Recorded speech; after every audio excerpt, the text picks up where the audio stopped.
Hey, welcome back to the No Half Cakes podcast. My name is Jim Sabelico, and I will be your host for this amazing show. Today's show is a really good conversation, one that covers a variety of topics.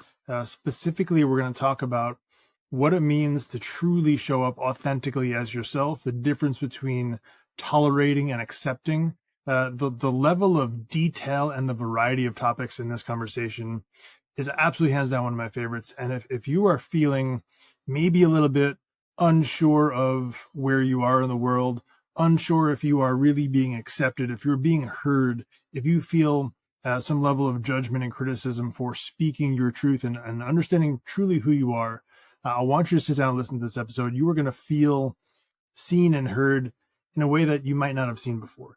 So I truly encourage you to sit and listen to this conversation with my good friend Christian and let me know how you receive it. I want you to, again, feel loved, appreciated, seen, and heard for who you are, how you were authentically designed, and kind of where you're showing up in this world right now. Without further ado, let's hop into it. 3, 2, 1. Here we go!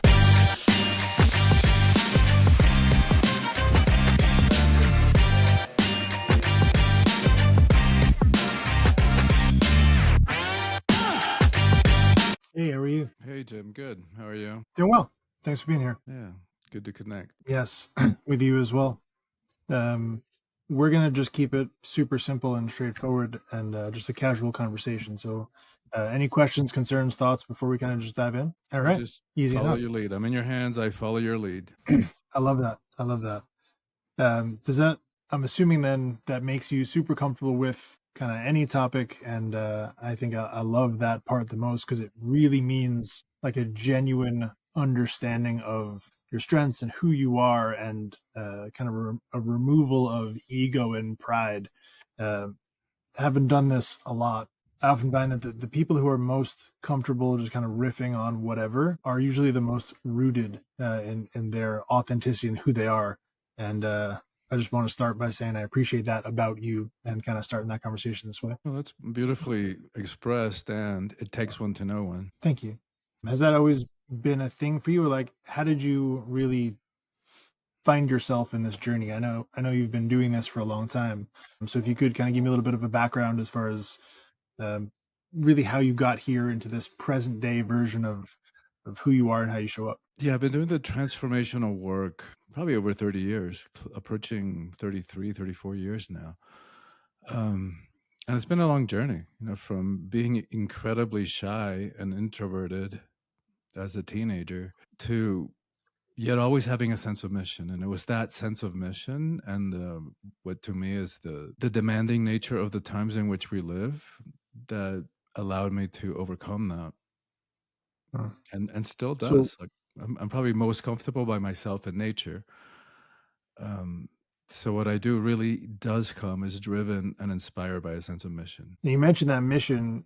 Has that mission changed at all since you started, or have you really like maybe just refined it? Or what does that mission look like for you? That's a really deep question. Insightful. I think the sense of mission has always been the same.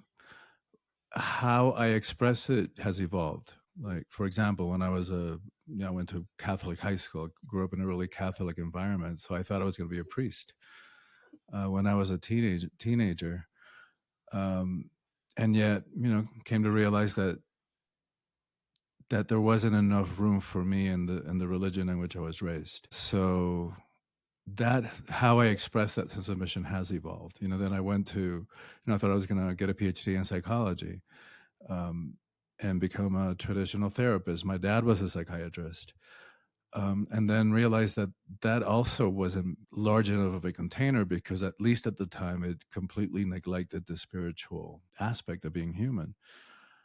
So it evolved into more of it's a blend that I do between psychology, spirituality, blending in teachings from the East and West.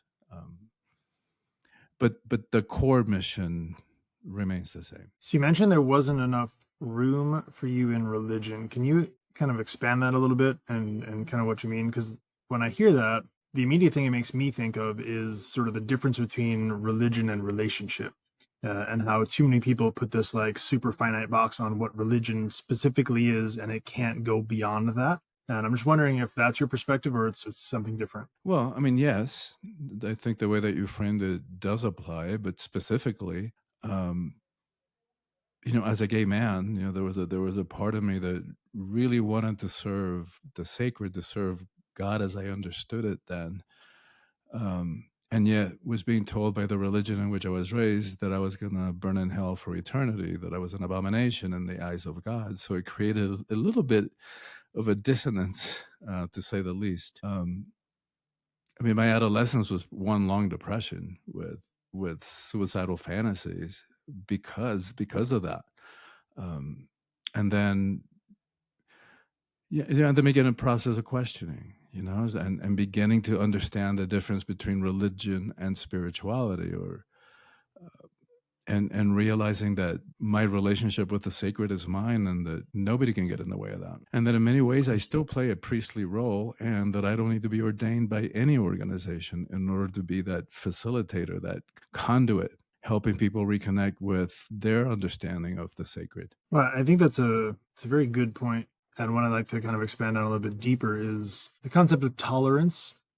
Tolerance is the word I want to use there because I feel like people don't necessarily know its definition or how to apply it properly, and I think a lot of people use it as sort of this virtue signal to say, "Hey, I'm okay with whatever you want to do," or I'm super strict in my belief, and my belief is the only possible belief. So if you do not believe what I believe, then we can't have a conversation. We can't learn anything from each other. And, I don't personally believe that. I feel like, from at least where I stand and what my viewpoints are, everything I've ever learned came from some level of disagreement. If I agree with you on everything, there's no purpose in us speaking, right? Because you're just going to echo and say, yes, I agree with you. Okay, fine. None of us are going to grow. And I feel like that's such an important part, but we skip over it. And like in our current society, people just want to feel, and I believe that this is true all of the time, but people have this innate feeling that they desire to feel loved, appreciated, seen, and heard. And I think for a lot of people, if you don't truly know who you are and you're not operating as yourself, you just kind of put yourself into whichever bucket fits the best and say, all right, cool, I belong to this bucket. Now I can feel seen because I'm in a bucket. And I love kind of how you approach this because it doesn't necessarily put you into a bucket. I have to imagine that bucket, if there even was one, would be super small. Like, but it allows you to kind of show up as you and not shy away from that, but also then show up as that version kind of in every interaction and help people find their own, even if it's not what yours looks like. Does that make sense? Oh my God, yeah. Deeply expressed and very eloquently expressed, and absolutely correct. That's the upside of being different. That you get to, create your your own parameters of how you want to do life, including morality, deciding what's right and what's wrong. And if I'm not going to go by texts that were written thousands of years ago, that were translated and retranslated and mistranslated, that were written at a time where they were taken out of their cultural and historical context, written at a time where women were not even equal, where we're property basically. Um, then how do we decide? How do we navigate what's right and what's wrong? So it's difficult growing up, being outside of a system. But the upside is that there are definite gifts and blessings in having to navigate those difficult existential questions at an early age. Like the sense of like, I didn't use the word tolerance much because and I get what you mean by that, and I appreciate your use of it. I really do appreciate it. But like personally, I don't want to be tolerated. So I use acceptance, which is a little deeper. And it has, to me, it carries more of a depth of meaning that tolerance. And it could be just semantics. I know what you meant, and I know you didn't mean it in that way. And I do appreciate the way that you used it. But so that's the upside, is like, you get to define yourself. You get to define your relationship to life, to the sacred, to all of it, to right and wrong, to all of it. And there's a great sense of satisfaction that comes from that, and meaning. Yeah, that's a great point that you make about kind of the difference in words there between tolerance and acceptance. And, when you say that, it makes me think of, if you tolerate something, you're kind of going basically from a negative back to zero, right? It's not a positive value. And I feel like it's, I asked for no broccoli on my dinner, but they gave me broccoli, so I'm going to tolerate it. I'm not going to be excited about it, but I'm going to just be okay with the fact that it's there. And I feel like the acceptance is going from zero positive, Yeah. right? Is acceptance something that you need to have for yourself first before you can receive it from others? Oh my God, yeah, for sure. I mean, we can't expect it to get it from anybody else if we don't have it for ourselves. And that's kind of the irony of it. Once you attain that level of self acceptance, then you no longer need it from anybody else. At least that's my experience of it. Like, yeah, sure, it's great to have it, but I don't need it. I know who I am. I know my worth. I know my value. Mhm. So then where do you find that? I'm thinking from the perspective of somebody who is super new on this journey and realizing, like, hey, I'm not maybe that comfortable with who I am. I'm still trying to figure it out. They're not surrounded by people who are going to accept them for who they are and then encourage them to be the best version of that. But where do you start that process? Is it just a matter of finding one person who's going to believe in you and see the potential? Is it a matter of, doing work by yourself? Is it reading? Like, where does that person start finding out who they are and exploring how they can become the best version of themselves? Oh, beautiful question as well. I think it all begins within.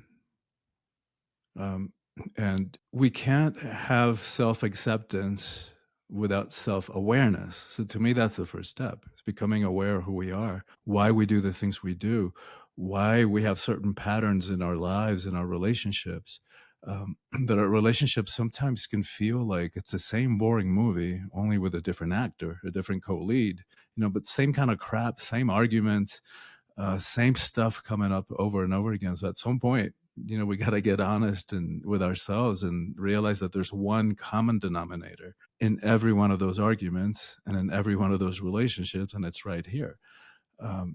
So self-awareness leads to self-acceptance, and that opens the door to self-love. When I hear you say that, what I'm hearing there as well is self-acceptance begins kind of like almost how we talked about the difference between tolerance and acceptance, going from negative to zero and zero to positive. I feel like self-acceptance begins at zero and goes positive, but before you can get to self-acceptance, you kind of have to remove all the criticism and judgment that you receive and you wear from other people, right? Because it's the stuff that society tells you you are, or it could be your parents, could be your friends, could be just things that you believe about yourself. You're gonna have to remove all of that to get back to who you are authentically, then go positive from there. Do I have that right? Yeah, I mean, that reflects my journey for sure. And that's why it's heroic work. It takes work, right, to look inside and to question why we think the way we do and where we got this belief from. Because sometimes the stuff we believe and we take on is not even ours. Stuff that was just passed on from generation to generation, sometimes without even questioning. So it's a really heroic process. It's infinitely worthwhile because the reward for it is freedom and that sense of self acceptance and our worth becoming referenced rather than needing to have any kind of external validation. And that is priceless. So it's definitely worth doing the work. But yeah, it's not easy. I love that. I'm thinking about, right, this journey, this going on this self-acceptance journey, and what it makes me think of too, I don't know if you have kids or spend time around kids, but for me, I can think back to when my kids were super young, that super innocent phase from 0 to 6, we'll call it. I don't know the year cutoff for this phase, but this early phase of life before they've started to be aware of other people's opinions and criticism and blah blah blah. I feel like a lot of people refer to that as this sort of magical phase where they're closer to God. And I truly believe that, the more that we're thinking about this, whether it's, whether you believe that they just were hand delivered from heaven and that's why they have more of this unique wisdom, or is it because they are more closely related to their authentic self as they were designed, and they have not yet been reprogrammed or believed all the stuff that they accepted and heard from everybody else because they haven't been able to really process it yet. And it does make me wonder if that's the thing that we are aspiring to be like, right? To be more childlike, to be back to that version of ourselves that didn't hear the junk, the criticism, the societal definitions. Is that how we get to be more spiritually filled? Is that how we get to be more authentic, more joyous? Right? Does that kind of check out? Yeah, yeah. I mean, and that's profound teachings of Christ too, right? To becoming like little children. Yeah. So I think there's a lot of wisdom in that. And you know, the origin of that, who knows? Maybe it's both. Both that innocent sense of self and still that connection to before, or whatever was before, wherever the origin and source of our souls is. And it's really interesting because when we look at kids, that, you know, having a sense of self, like having an ego identity, like that, that doesn't, we just don't automatically come in with that. And if we look at history, you know, the evolution of humanity, we always haven't had a sense of self. Like at some point, according to experts, we were at one with. And so when with everything else, like all the other creatures in creation, and so it's around age 2 that we think that ego identity, that sense of separate self, like this is Christian, that's Jim, that's when that develops. And it's, if we look at it within the context of human evolution, that was what was then mythologized by the expulsion from the garden. Right? So we were at one with, and then that separate ego identity, that separate sense of self evolves, and boom, now we're separate. Now we feel alone. Now we can have abandonment issues and all that stuff. We can have a sense of our own mortality. And so it's both a huge leap in evolution. Like as far as we know, we're the only species that has a sense of self. There's some theories that the higher primates and the elephants and have a sense of who they are. And the dolphins and the whales, but we don't really know, right? We can only project. Like we can see, we've all seen the videos of dogs or cats in front of a mirror, and they interact with that image as if it was another dog or cat. If you put a higher primate, a chimp, a gorilla in front of a mirror, or even an elephant, there's amazing YouTube videos where you put something on their shoulder and they'll go like this at some point.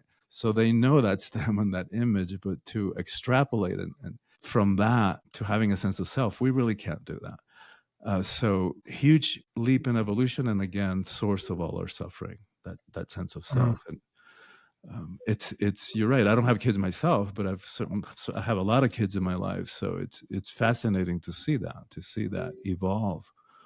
And that sense of self began to emerge. And no wonder then that gives a different meaning to, or a different way to understand the terrible twos. Yeah. I guess starting to become aware of all that is a hefty weight to have to bear. Yeah. And then deciding, like, who am I? What is this thing? And what do I feel? And then that's also the time when the emotions start really developing in us, around that time, around age 2. So yeah, difficult, confusing time for sure. I don't know that this necessarily relates, but there was something in there that, when you were just talking, it made me think about how much do we agree on and how much of it is recency bias. And to expand on that thought, a lot of times you come across someone who has an opinion. And again, if we want to look at where society is at right now as a whole, people are very opinionated about a few things.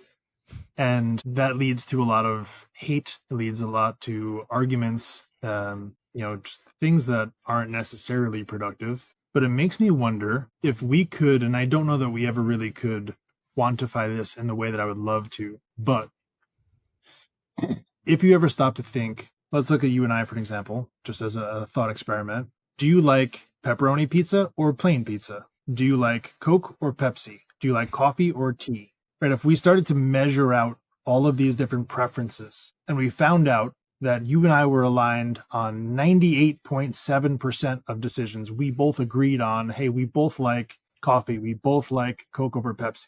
But there's just that little, 2.5% that we happen to disagree on. Yet we concentrate on that 2.5% because that's what we see in front of us. And I think that that's having the awareness of that, of the fact that we agree on a whole lot more than we disagree on, allows us to see ourselves as maybe a little bit less harmful, a little bit less threatening, a little bit more of an opportunity to learn from and come together for a common good. And there's a recent thought, and I don't know if I explained that super well, but I'm just curious on kind of your thoughts on that perspective, and if it's something that we need to start to consider how we show up and how we truly relate to each other. Is it just maybe we're super triggered by these little things, but we need perspective to see how much we truly do agree on? I'd love to hear your thoughts on that. No, it's really profound too, Jim. And by the way, definitely pepperoni and Coke. Coffee and tea, I could go either way. I like them both.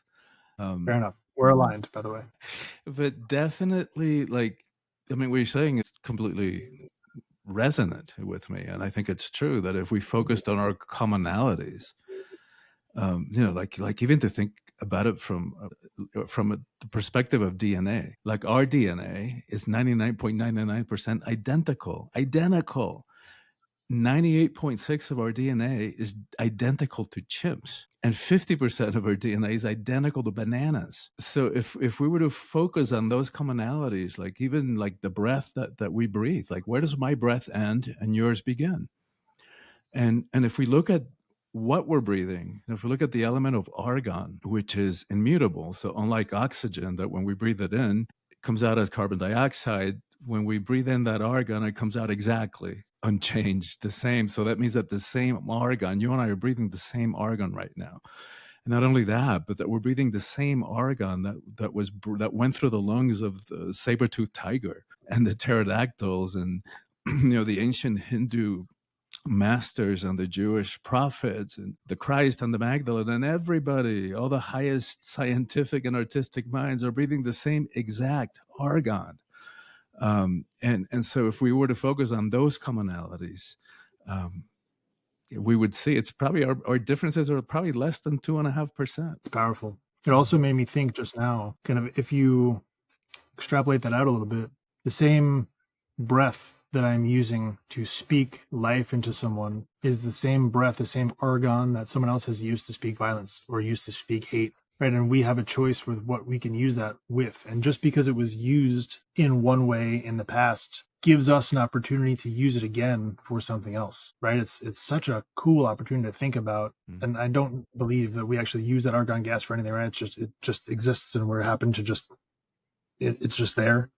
But cool to think about the fact that we are sharing that in such a way that we all have an opportunity to kind of pass it back around in a different way. Yeah, beautiful. And you bring up something that I think is critically important, which is choice. Right. So no matter what happened in our past, and I know that human beings do horrible things to each other, so I'm not brushing that away or taking anybody else's trauma or pain away, or minimizing it even. If we want to be free, and if we want to step into our real power and potential, we've got to come to a place of realizing that no matter what happened in our past, and even no matter what happens going forward, we can always choose how we're going to show up in response to that. And that pops us out of this fatalistic victim consciousness relationship to life, which, it's kind of disempowering. And it's not easy. Like, I know that's hard, right? To take responsibility for our lives, no matter what happened. And no matter what happens going forward, that is, again, nothing less than heroic, as I see it. It truly is. And, you think about the choice that we have with the reality that we face, and how reality is not, I mean, it actually could be, it depends on how you want to look at it. It's not this one version that everyone experiences the same way, right? Reality, and again, depends on how you want to look at it. It could just be this one reality we all experience differently, or you could define it as your vision or your perception of what's happening in front of you. But just, it makes you think, especially if you spend a good amount of time in nature or outdoors. And I know that you said that you enjoy that part. Sometimes we're faced with a super stressful day, or maybe we get super terrible news, or we are aware of something difficult or tragic that's going on in the world. And then you step outside and you put your phone away and you shut up and just listen and you look around. And it kind of gives you this different perception on what is reality. Is it just this thing that I just heard? Or is there a happier, more joyous version that I'm just not tuned into?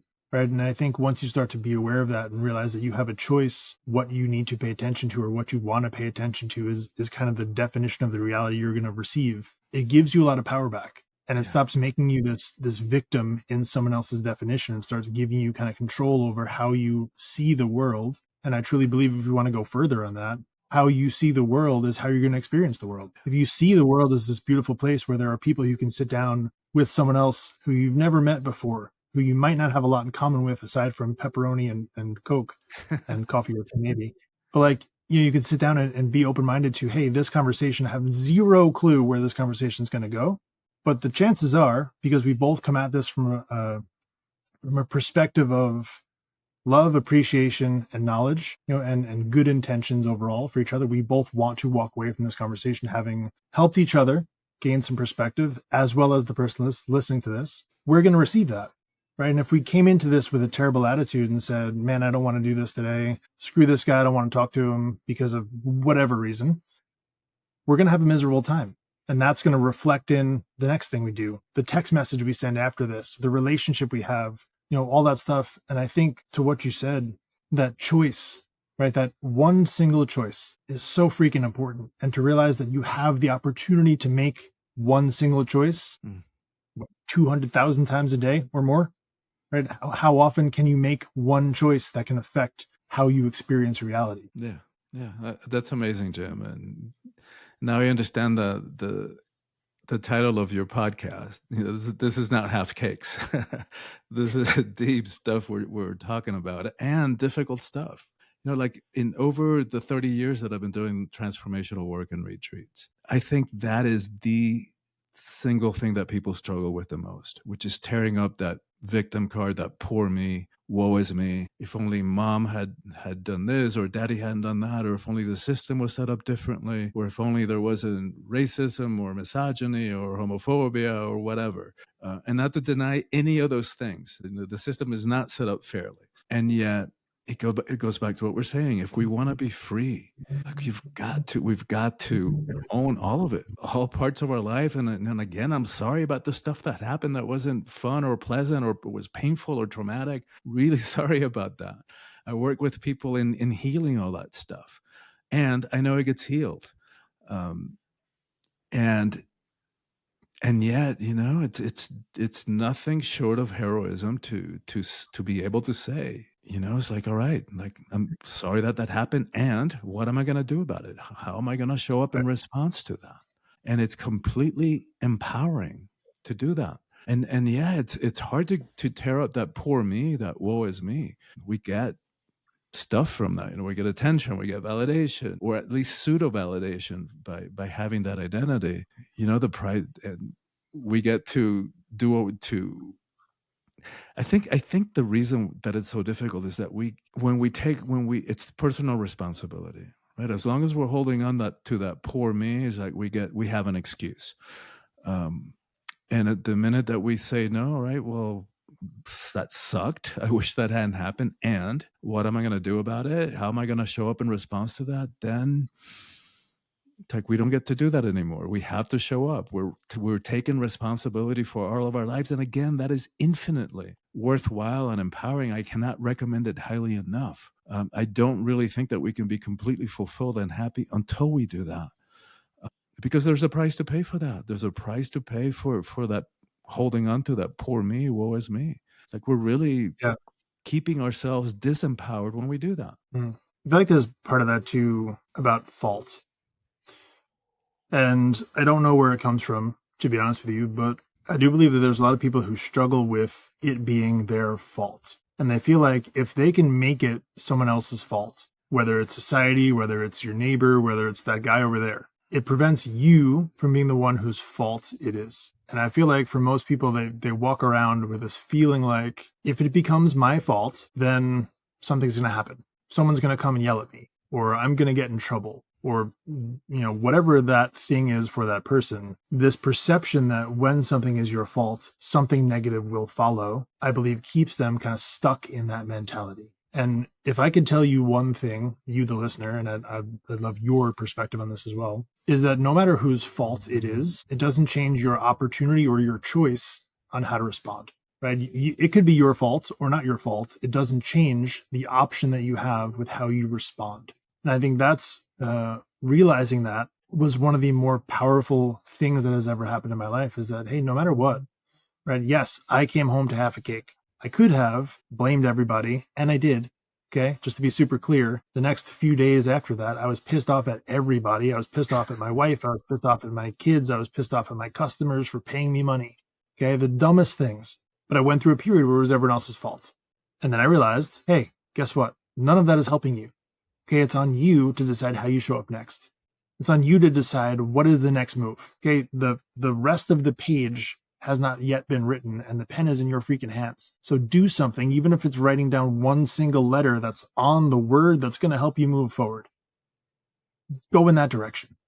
Okay, and just keep doing that, not worrying about whose fault it is, and just thinking about how you have the opportunity to use that for good. And I can go back to every single freaking example in my life where something has been terrible. I'm talking about whatever tragedy you could possibly think of. I've experienced them in my life. Every single one has been used for good. Every single one. And if it has not yet been used for good, I have so much freaking faith by looking backwards at the ones that have, that I know in time I'm going to say, hey, remember that thing that we thought was the end of the world? Look where it got us.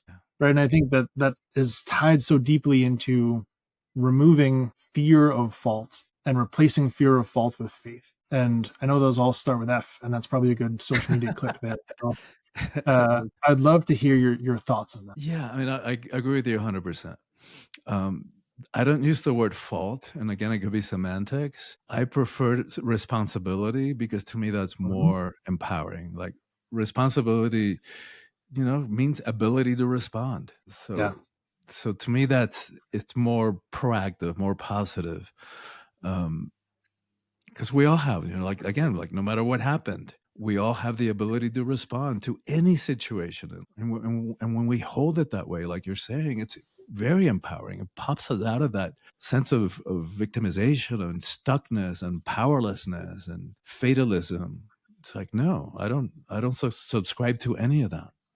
And I know from personal experience, like I said, my adolescence, like I know self-doubt, I know self-hatred. And if you flash forward to today, like no matter what happens in my life, no matter the circumstances, the details, whether a relationship works out or it doesn't, whether a project succeeds or it fails, in quotes, never, ever, ever, ever do I question my sense of self. So, I know if that can be healed and established in me so that it becomes unshakable, I know that can happen in anybody. And to go back to where we started, it begins with self-awareness, which leads to self-acceptance, which leads to self-love. Right. Which leads to a spot where you can help other people start to move toward their authentic self. And I think that's kind of the ultimate goal there, is showing up in such an authentically beautiful way yourself that you start to inspire the people around you to kind of do the same. I feel like if we all started to do that and focus more on just being our best selves and showing up for ourselves and then for other people, we could solve a whole lot of freaking problems. Problems that you're not going to be able to legislate away, or problems you're not going to be able to argue away, could be solved by people kind of removing the ego and the pride and the insecurity and all that stuff, and replacing it with this joy and this authenticity. That it's not going to solve everything, right? I'm not in this like unicorn and rainbows mentality. I understand some things just are going to suck, but we can get a lot freaking further with that than we can with arguments and debates and hating each other all over the place. It's just not the way forward. Yeah, no, I agree with you completely, and I love that word, authenticity, and to like really help anybody who's listening to this to really get that. Like when we think about that, there isn't anybody in this universe or any other universe for that matter who has the same genetics, the same preferences, the same desires, the same dreams, the same goals, the same qualities that make each one of us unique. So that if we don't give expression to that uniqueness, ain't nobody else going to do it. Right. And to me, that's our job. That is our purpose, our reason for being, is to give expression to that. in as beautiful, authentic, empowered way as we can muster. And I would add to those words, the beautiful words that you just enumerated, I would add gratitude, um, and purpose. When we're in a state of gratitude, like even for the difficult things, like you were talking about, even for the challenges, like we wouldn't be who we are if it wasn't for all the challenges that we've overcome. Because for the 1,000 times that we tripped and fell, we got up 1,001 and dusted ourselves off and kept going. Um, and that's honorable, and that's empowering to think about it in that way. And to me, it's an imperative. That's the universal imperative, is to give expression to that uniqueness, to that authentic self, which of course, first step then is discovering that. Who are we? And goes back to that self-awareness and beginning with the simple ways. Like, what do I like? Do I like pepperoni or mushroom pizza? Beginning with those simple ways to determine what we like and what our preferences are, and then going deeper and deeper. It's like, what are we really here for, and what do we want to do with this short blink of a life that we have on this tiny pebble of a planet, hurtling through space at thousands of miles per hour? There's a tiny rock that we call home, and that we take for granted. Too many of us do. 100%. I think that's a beautiful perspective. I love how intentional you are with your word selection, whether it's, tolerate versus acceptance, or, whatever that word choice is. Has that been an intentional effort on your part to replace specific language with maybe a more positive or more intentional version? That's a really good question. I mean, I've always had a connection to words. I love words. I grew up reading. I was born in Cuba. At the time, we had a TV, an old black and white TV, but there was nothing worth watching in terms of programming, except for, old American black and white movies from the 50s and the 60s, and government propaganda. We ended up, I'm really grateful for that, because I developed a lifelong love affair with books. And words, and we grew up inventing and creating our own games and pastimes, and really grateful for that. I mean, it's heartbreaking to see kids these days, with their face stuck in a screen, and not spending enough time outdoors.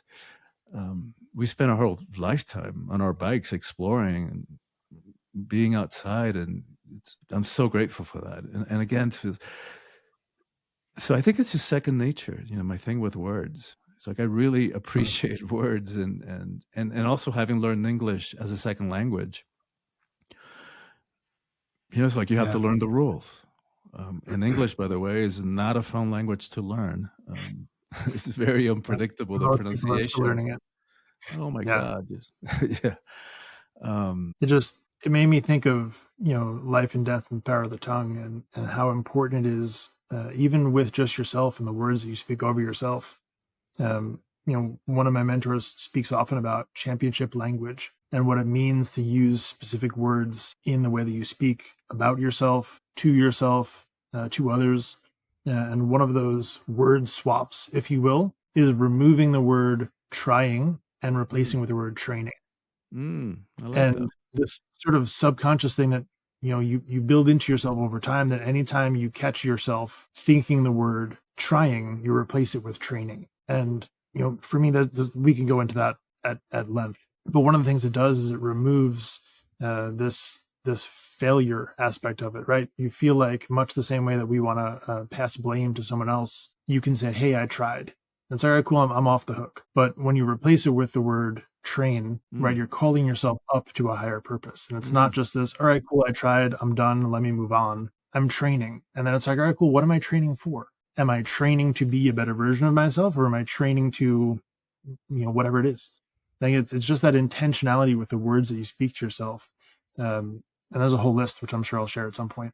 But I caught your intentionality with words. And I think that that's a beautiful thing. And just to tie it back to what we were literally just talking about, growing up without opportunity to, watch plenty of TV and YouTube Kids or whatever it is you're going to watch, gave you an opportunity to read and to understand words and to learn. And again, how many times when we think we are suffering without, we're really being given such a gift. We just have to change our perspective on what that is. Yeah, beautiful, and totally agree with you about the power of words. Like, in the beginning was the word, right? So And they've done studies, about the power of words. I don't know the work of Dr. Emoto from Japan and water. Where he covered bottles of water with either positive, beautiful words or really negative, hateful, self-denying and self-critical words, and then analyzed the makeup of the water, and it was dramatic. The difference in those molecules of water is like so amazing. And so when we think about our bodies are what 90 something percent water, the words that we're telling ourselves, even the ones that we're repeating inside of our heads, they're having an effect. They're having an effect on us for sure. So it's very important to be mindful about the words that we use, even inside of our head. 2 words I want to use right now are thank you, because this has been an exceptional conversation. I could probably speak to you about all of this stuff for another 7 hours straight. But again, I just want to thank you for showing up the way that you do, and for all the things that you do share and who you are, because it has been a tremendous gift to me, and I'm sure to everyone listening, to share in this conversation. So again, just tremendous gratitude for how you showed up today. Thank you for doing all that. And thank you. It's like, like I said earlier, it takes one to know one. So the space that you hold, and the questions that you ask and the words that you choose kind of guide the conversation. So thank you. Thank you for all you do on all our behalf, because even in your choice to have this podcast, and I know all the work that goes behind the scenes to have a podcast, lives are being changed and lives are being touched and improved. So thank you, Jim. Sure, thank you. I appreciate that. How can we best support you? Buy one of my books. Awakening the Soul of Power it's about how to step into power in a way that's not about hierarchy, control, fear, force, domination. And this last book that just came out a couple of months ago is Conscious Love, transforming our relationship to relationships. So how do we approach our relationships, our intimate, loving relationships, with clarity and sense of empowerment? And they can both be found on Amazon, or they can go to my website, which is soulfulpower.com. SOULFULPOWER. And again, thanks to you and to anybody who's listening, who sat through this conversation. I really do believe that we're all in this together. So thank you. Love that. Happy birthday to you. Cha cha cha. Happy birthday.